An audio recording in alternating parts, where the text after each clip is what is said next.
నమస్తే friends, municipal election results అన్ని వచ్చేసాయి. ఇప్పుడు చైర్మన్ల ఎన్నుకునే ప్రక్రియ ప్రారంభమైంది. మేము ఎలక్షన్స్ అయిపోగానే అదే రోజు మేము మా ఎగ్జిట్ పోల్స్ ని బయట పెట్టడం జరిగింది. మా రాష్ట్ర రాజనీతి స్ట్రాటజీస్ ద్వారా పెట్టిన ఎగ్జిట్ పోల్స్ ఇప్పుడు ఫైనల్ రిజల్ట్స్ తో ఎంతవరకు మ్యాచ్ అవుతున్నాయనే దానిపై నా విశ్లేషణ చెప్పడం కోసం నేను ఈ వీడియోని చేస్తున్నాను. మీరు ఈ వీడియోని చివరి వరకు చూడండి. ఎందుకు పార్టీ గెలిచాయి, ఎందుకు ఓడిపోయాయి కూడా నేను చివరిలో చెప్తాను. మీకు చాలా అది ఉపయోగపడుతుంది. ఇక ఎగ్జిట్ పోల్స్ విషయానికి కనుక వచ్చినట్లయితే మేము ఏమైతే చెప్పామో ఎగ్జాక్ట్లీ అదే రిపీట్ అయింది అన్నది వాస్తవం. మేము కాంగ్రెస్ నెంబర్ 1 పొజిషన్ లో ఉంటుందని చెప్పాము, బీఆర్ఎస్ నెంబర్ 2 పొజిషన్ లో ఉంటుందని చెప్పాము, బీజేపీ నెంబర్ 3 లో ఉంటుందని చెప్పాము. ఎగ్జాక్ట్లీ మేము ఏం చెప్పామో అదే ఫైనల్ రిజల్ట్స్ లో రిఫ్లెక్ట్ అయిందన్నది వాస్తవం. మా ఆర్గనైజేషన్ రాష్ట్ర రాజనీతి స్ట్రాటజీస్ ద్వారా గత 10 సంవత్సరాలుగా మేము ఎన్నో ఎలక్షన్స్ లో pre poll surveys, exit poll surveys release చేయడం జరిగింది. అవి ఎగ్జాక్ట్లీ ఫైనల్ రిజల్ట్స్ తో మ్యాచ్ అయ్యన్నది కూడా వాస్తవం. ఈ మధ్యలో జరిగిన జూబ్లీహిల్స్ ఎలక్షన్ లో కూడా మేము 25,000 మెజార్టీతో కాంగ్రెస్ గెలుస్తుందని చెప్పాము. 24,700 మెజార్టీతో కాంగ్రెస్ గెలవడం జరిగింది. ఇక మున్సిపల్ ఎలక్షన్స్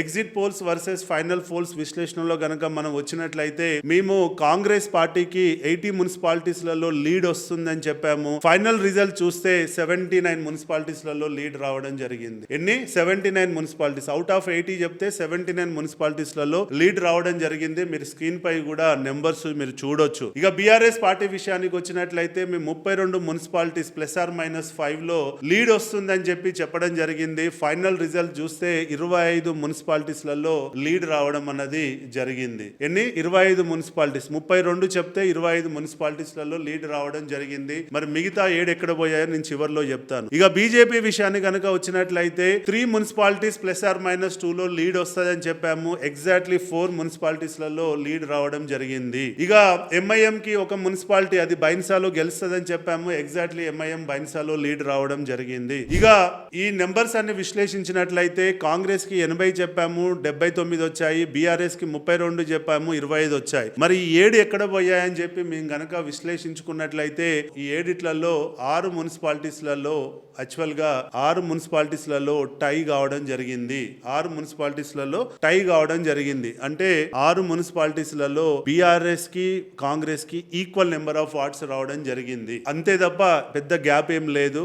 ఒకే ఒక మున్సిపాలిటీ మేము ప్రిడిక్ట్ చేయలేదు. ఆ ఒక మున్సిపాలిటీలో ఫార్వర్డ్ బ్లాక్ గెలవడం జరిగింది. ఇదండి బేసికల్ గా ఈ 7 ఏదైతే డీవియేషన్ ఉన్నాయో మేము అవి బీఆర్ఎస్ కి వస్తాయని చెప్పిన 7 మున్సిపాలిటీస్లలో మేము అనుకున్న దానికి వేరియేషన్ ఎక్కడొచ్చిందయ్యా అంటే ఈ 7 6 ఈక్వల్ వార్డ్స్ రావడం వల్ల టై అయ్యాయి. ఒక మున్సిపాలిటీలో ఫార్వర్డ్ బ్లాక్ గెలవడం అన్నది జరిగింది. మేము వెళ్ళినప్పుడు అక్కడ ఫార్వర్డ్ బ్లాక్ గురించి ఎవరు ఓపెన్ అప్ కాకపోవడం వల్ల అక్కడ కూడా బీఆర్ఎస్ ఉందనుకున్నాం. కానీ ఇప్పుడు ఫార్వర్డ్ బ్లాక్ గెలిచిన ప్లేస్ లో కూడా బీఆర్ఎస్ సెకండ్ ప్లేస్ లో ఉన్నదన్నది వాస్తవం. సో ఇదండి బేసిక్ గా మా అంచనాలు ఏమైతే చెప్పామో ఫైనల్ రిజల్ట్స్ ఎగ్జాక్ట్ గా మ్యాచ్ అయ్యాయన్నది వాస్తవం. ఇక విశ్లేషణలో గనక వెళ్ళినట్లయితే మరి ఏం జరిగింది, ఎందుకు కాంగ్రెస్ పార్టీ అనుకున్న స్థాయిలో ఎందుకు గెలవలేకపోయింది? జనరల్ గా ఏ లోకల్ బాడీ ఎలక్షన్స్ లో చూసినా గానీ జనరల్ గా రూలింగ్ పార్టీ అంటే ఒక 80% ఆఫ్ ద సీట్స్ గెలవడం అన్నది జరుగుతూ ఉంటుంది. మరి 80% ఆఫ్ ద సీట్స్ ఎందుకు గెలవలేదు అని చెప్పి మనం గనక విశ్లేషణ చేసినట్లయితే జనరల్ గా ప్రభుత్వంపై ఎంతో కొంత వ్యతిరేకత అయితే ఉంది అన్నది వాస్తవం. ఇవాళ గెలిచిన వాళ్ళందరూ కూడా కాంగ్రెస్ ద్వారా వాళ్ళ స్వతహాగా వాళ్ళకున్న లీడర్షిప్ పరంగా వాళ్ళు గెలిచారు. రెండో ఫ్యాక్టర్ వచ్చేసి రూలింగ్ లో ఉంది కాబట్టి ఆ పార్టీకి ఓటేసి గెలిపించుకుంటే రాబోయే 3 సంవత్సరాలలో కొంత అభివృద్ధి చెందుతుంది అని చెప్పి ప్రజలు వాళ్ళకు ఓటేయడం జరిగింది. కానీ దీన్ని వాళ్ళు బాగా పర్ఫామ్ చేస్తున్నారు అని చెప్పి గనక ఈ రిజల్ట్ ని ఇండికేటర్ గా గనక తీసుకుంటే వాళ్ళకి డెఫినెట్ గా నష్టం జరిగేటువంటి పరిస్థితి ఉంటుంది. రియల్ గా చెప్పాలంటే యాజ్ అనలిస్ట్ గా కాంగ్రెస్ పార్టీకి వచ్చిన నెంబర్లు మనం ఆశించిన దానికంటే జనరల్ గా ఒక రూలింగ్ గవర్నమెంట్ కు ఉండేదానికి రావాల్సిన సీట్ల కంటే తక్కువే వచ్చాయన్నది ఇక్కడ మన అందరం గ్రహించుకోవాలి. కాబట్టి మనము టెక్నికల్ గా నెంబర్ల రీత్యా గెలిచాం కావచ్చు, కాకపోతే ప్రజల్లో కొంత వ్యతిరేకత అయితే ప్రారంభమైంది. అది ఏందన్నది గ్రహించి వాళ్ళు గనక కరెక్షన్ చేసుకుంటే రాబోయే 3 సంవత్సరాలలో ఇంకా వాళ్ళకి మళ్ళీ గెలిచే అవకాశాలు పెరుగుతాయన్నది వాస్తవం. ఇక బీఆర్ఎస్ విషయానికి వచ్చినట్లయితే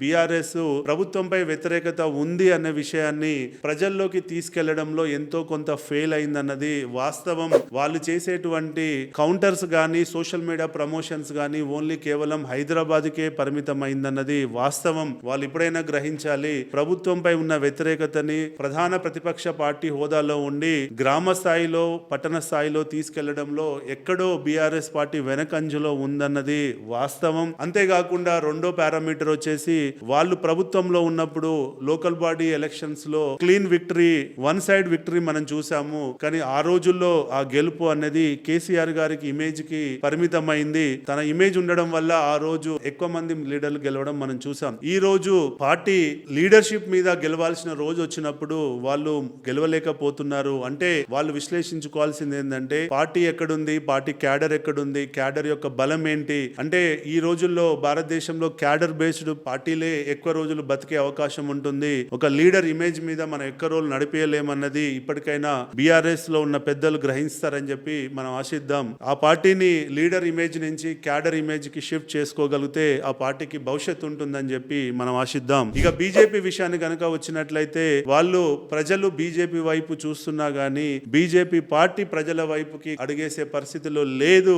వాళ్ళు ఎంతసేపు హైదరాబాద్ లో ఉన్న ఆఫీస్ లో కూర్చొని మాట్లాడుకోవడం తప్ప ప్రజాక్షేత్రంలోకి వెళ్లి ప్రజా సమస్యలపై పోరాటాలు చేసే స్థాయికి వాళ్ళు రావడంలో ఎక్కడో వెనుకబడిపోతున్నారన్నది వాస్తవం. వాళ్ళు గనక ముందడుగేసి వెళ్తే డెఫినెట్ గా వాళ్ళు భవిష్యత్తులో ఎదిగేటువంటి అవకాశం ఉంది. ఈ రోజు పట్టణంలో వచ్చిన ఓటును ఫైనల్ గా వాళ్ళ బలం అనుకుంటే నష్టపోతాం. ఎందుకంటే పట్టణంలో కొంత ఎడ్యుకేటెడ్ ఓటర్స్, హిందుత్వ ఓటర్స్ మొదటి నుంచి ఉంటారు. వాళ్ళు అక్కడ నిలబడ్డ కార్యకర్తలకు ఉన్నటువంటి సంబంధాలపై వాళ్ళని గెలిపించుకున్నారు. కానీ అది పార్టీ బలం అని నమ్మితే నష్టపోతారు, మోసపోతారు. కాబట్టి ఇప్పటికైనా వాళ్ళు బేరీజ్ వేసుకొని ఎక్కడున్నామన్నది ఆలోచించుకొని వాళ్ళు ఆత్మవిమర్శ చేసుకుంటే భవిష్యత్తు బాగుంటుందని చెప్పి ఆశిద్దాము. ఇదండి నేను చెప్పాలనుకుంటున్న అనాలిసిస్. యాక్చువల్ గా ఈ ఎలక్షన్ లో ఎవరు ఎక్కడ ఎందుకు ఫెయిల్ అయ్యారన్నది. మరి మీకు నచ్చితే ఇది 10 మందికి షేర్ చేయండి. జై హింద్.